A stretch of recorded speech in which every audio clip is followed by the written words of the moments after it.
Do you ever say yes when you want to say no? Do you beat yourself afterwards after you've said yes or no? Or certainly have you said yes? Oh my word, boundaries. That's what I'm talking about today. Boundaries are when you have put a protected time around your time, it's all in line with your values, your responsibilities, the time you've got, and what you feel is a good thing to do. So I find that many leaders that I work with and myself find boundaries quite challenging because we can slip them without even noticing. So maybe you're always saying yes when you get very frustrated with yourself for say when you say yes when you really want to say no, and then you feel overwhelmed, overstressed, you suddenly feel a huge amount of pressure because you've said yes. Maybe you just get really annoyed with yourself, the fact you're saying yes. We think, why did I do that again? And people are noticing. And therefore, you might get partners at home who are saying, why did you say yes? You've got too much on as it is. And therefore, it can all get very overwhelming and it just gets all out of hand.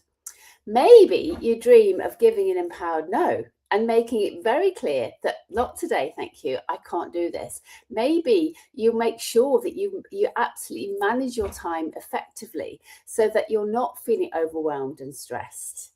Maybe that is what life would be so much easier when you look at your diary and think, whoa, I've got some space today to do what I need to do those emails, to do those projects, to do those appraisals, prepare for appraisals, whatever it is.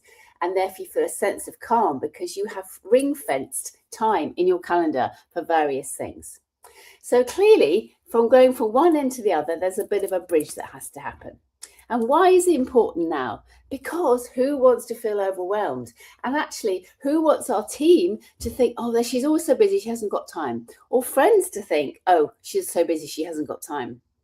And so that can be a real challenge.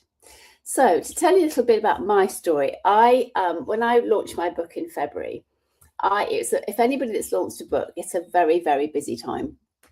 And which is really exciting, sharing the book and doing events and so forth. And it's really great, but it is quite intense. And my dear daughter, she bought 5 copies of my book. So sweet, because she wanted to support me.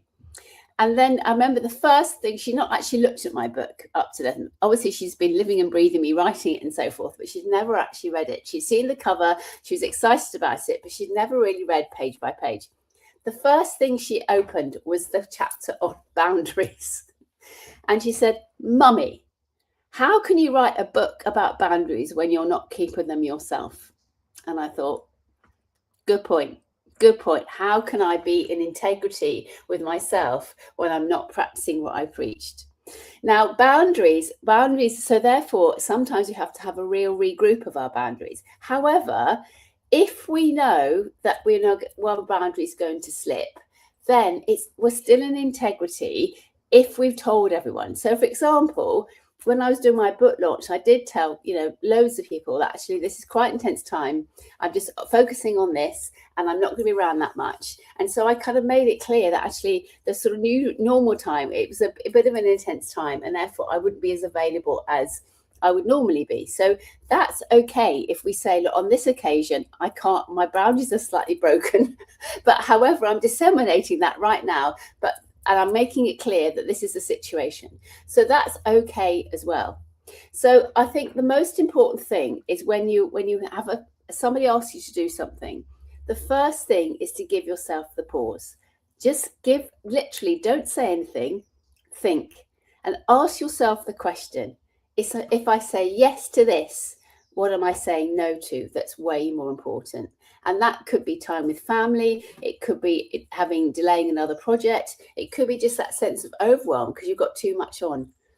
And once you've had a quick think about that, and that can take a few seconds, then you can say, I'll get back to you. Let me have a think. Or I just need to review my workload, or whatever it is.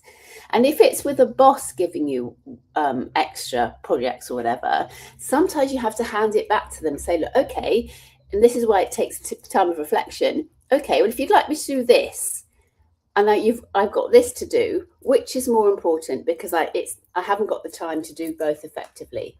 and you hand it back to them, and then they might say, oh, good point, hadn't thought of that. Right, okay, actually forget that, do this. And so sometimes you have to almost lead your bosses to say, okay, are you aware of all the things that I'm going to do? So the first thing I would say to you is just think today, before the pause, before you say yes. And you might find it's really empowering. And the other thing is if you give an empowered no, people really respect you. If they don't say, if you just give a yes when they really know you want to say no, you lose respect, because they can clearly say by your body language you don't really want to say yes. So if you want to know more, it's one of the questions in my leadership diagnostic I'll put in the chat. And have a good weekend. Take care. Bye.